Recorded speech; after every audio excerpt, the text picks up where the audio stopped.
Okay, this is the start of part 2 of the Kata Seiyunchin, and we're going to carry on where part 1 left off. Thank you. So, I am here. 1, 2. Outside, round. Ashi berai in its own way. And straight down. Okay, straight down. Please don't do, you're open, you're stepping forward, you're getting hit in the chest. It's too late.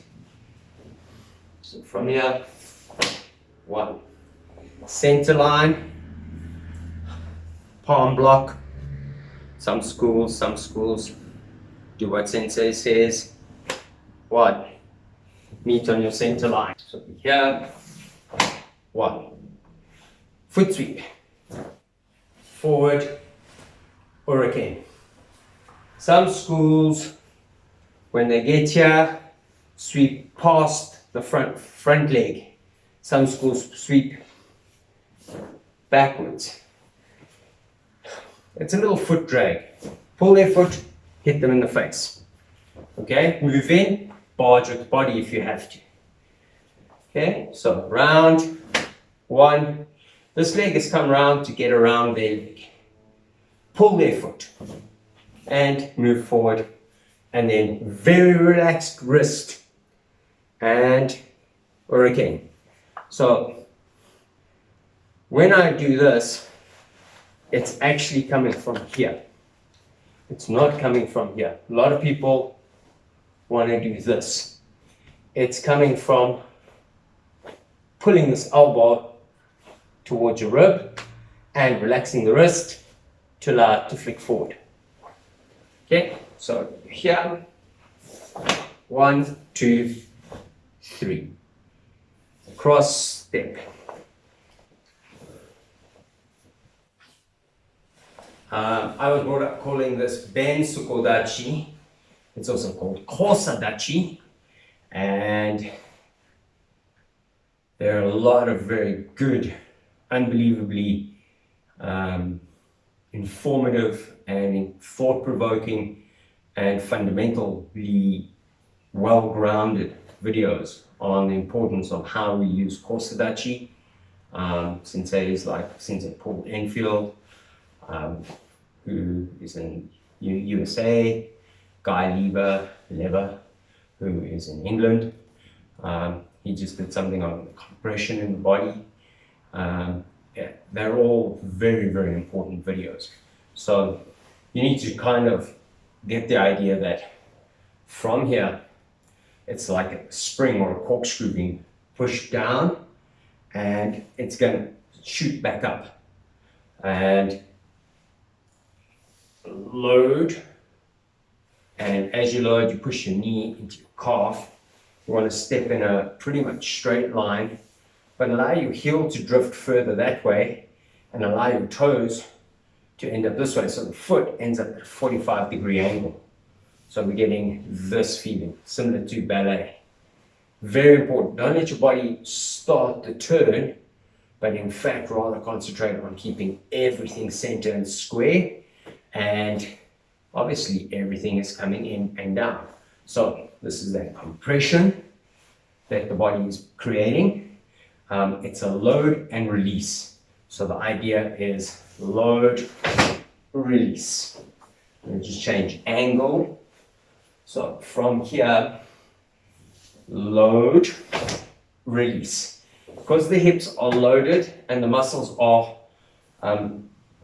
pulled like a, imagine a bow being drawn. That's literally what you're doing to the sinews and ligaments in your legs and in your body. You're pulling those, and at the same time you're taking your entire weight and you're pushing it down. So it's kind of doing this. It's going to naturally pop up and it's going to rotate. The biggest problem that we sometimes see is a person going from high, extremely low, to virtually straight up again, and there is loss of stance because the original stance was straight up. They then go to low, and then they go straight up. You want to try and keep compression in all your stances. So already in this position, you want to have bent knees, bent ankles, tight muscles, tight buttocks, body and posture, not how big I am, but rather down, okay? And then compression and release. When you finish the turn and you're 45 degrees, this is the normal chest block, pinky lining up with shoulder. This hand is lining up with the leg. There's no reason for it to be there. Yeah, there are schools that do teach this, where you're blocking in front of the groin. But complete the block and allow the elbow to pull towards the body and the arms to be pressed outward. Okay, same principle as earlier, going onto the front foot line. And in this case, as I go onto the front foot line, this blocking hand and the uppercut are also going onto that front foot line. 1. Okay, so do you pull the hand back or do you go off the hip? Again, it comes from whichever school you're in and what your sensei says. So you go to your sensei, you say, do we do straight up? So in other words, do we go turn up, or do we chamber and then do uppercut? You do what your sensei says. That easy. Okay? So we're here, stepping onto the front foot line. 1. Hip, hands work together. Hand position. It's an uppercut. It finishes 90 degrees, not 45 in our case. Up. Then, from there, that lat helping you with the whipping of the uraken and pulling that elbow in and down. If you're chambering this hand and you learned from Sensei YouTube and you suddenly see the person doing 1, 2, 3, you're not doing Goju. You're learning Seiyunchin maybe. Okay, so just adjust for camera. 2, 3. Just behind the knee, this hand stays put. When I go to the next movement, then my hand chambers and I end up in doing berai of the other knee. So, 1, 2, 3, 4. Back, straight line, 5. It's going to bring you to a point where you are 45 degrees from the back. So 45 degrees from the back, and we're moving to the next move. And the next move is basically draw the foot into cat stance towards that back foot. So I'm just going to change my position. So I'm in the center of the camera. And when I do that, I'm going to bring both my arms in. Now, remember I said there's that compression when you drop here, there's compression in the body, you're tightening, then releasing. We're going to have the same principle. We're going to compress everything in the torso. 1. These hands, not against your body, not out straight, kind of in between. Okay? And if you go to in between, guess what? Same as Seiyunchin. Just the arms crossed. Okay, so we're here. This hand is going to come up. It's not going to come up to the side. It's not going to come up to that side. Literally your elbow. Draw a line from your hip up the side of your body through your shoulder. That's where your elbow is going to end up, and your arm is going to be at an angle going back towards your chamber hand. 1. From the side, it's literally like they're looking at each other. Just this is a little bit back, and this is a little bit out. Up, and subtly out. That subtlety is about 1 millimeter, maybe 2 millimeters of movement of up and out. Okay? Try keep your posture. So as much as possible, don't end up too far forward. Try and keep your posture. Good knee posture is important. When you move back, you swap your arms. So when I do the first one, hand going forward, inside. Second one, hand going forward, inside. The stepping is pretty straight. Okay? In that, when I step here, I pull back, and then I slide back on that line. Okay? Takes us to about the 2/3 mark. Maybe we don't have to do 2 videos. From here, step across, and again, kind of turn that foot. Now, a lot of people make the mistake of being in cat stance, and when they step, they pull the foot. And what that does is, when I turn, I suddenly end up with this leg in front. The same thing applies to the other kosudachi or bensokudachi. When you step across, keep this in front and this leg behind. And then rotate on the balls of the feet. Okay? So wind up one way, unwind. Okay, when I come here, I'm reasonably low. I might drop a little bit, load that body, compression, and prepare in motion. 45 degrees, and we have the same position. Just this is now the left side. Okay, as for the right side, step onto the front foot line, uppercut, uraken, block, straight through step, complete block 45 degrees above the knee. So when we finish that, we've gone from here, forward, forward, across and 45 back, forward into the back corner,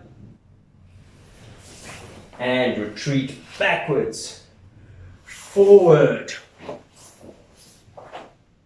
across, 45 back corner, left side, and retreat and back, forward, same principle, left, right, shift forward. Okay, so a very interesting difference between Goju Seiyunchin and Ryu Seiyunchin is particularly this particular movement. Ryu will stay in cat stance, and Goju usually Seiyunchin Dutch, block or again. Remember I was talking about Wing Chun? There it is, block or again. Again, not a huge uraken. This arm's here already. You may be holding your opponent with this elbow. So this might be a hit and another hit. There's no reason to bring back, lose that contact. This position is a holding position, or could be a holding position. It's one of the many options.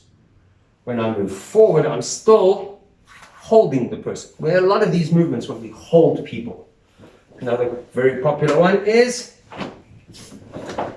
in Sanseru. Block or hold. Hold the person. You're fighting, somebody comes in, you grab on, you put an elbow into their chest, you hold them there, you protect your head. Okay? When you want, now, or lots of short little punches with the kicks, inside and outside. Of course, there's knee, inner knee, his knee, her knee, other side, and then obviously down.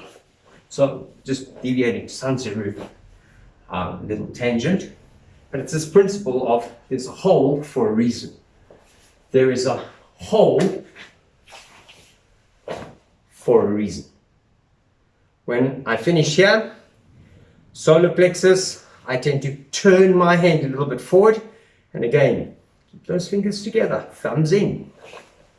Square hips, square shoulders, square feet, square ears. When I move back. Well, let me go further back. You've got out, up, turn, drop, open. One idea. Same idea, but forward 45 degrees. So that way, pulling backwards and dropping. You've got 90-degree elbows the whole time and dropping. You've got up and dropping. So in all four options, they all start differently, but they all concentrate on dropping. All focused on that part there. Again, I'm repeating myself. What your sensei asks of you to do, that's what you're doing. You're in their school. Okay? So for me, at this point in time, a little bit up and vertically down and rotate the arms. When you go up, it's like you're giving up. Don't go out. Just take the hands up, natural movement, because you want to concentrate on bringing your hands together. My hands are coming together. My elbows are coming together. My thumbs are rotating towards the front. And then they are digging, they're gouging. If you've ever done any wrestling or judo, this kind of digging movement, when you want to get the person's arm out the way, you take your elbow, you stick it underneath their grip, you try and dig it in, and if you have to gouge them with it, you put your elbow into their chest and into the collarbone and into their neck. It's incredibly painful. That's that feeling you have here. So we're here, up and down and rotate. And the end position is identical to the start position.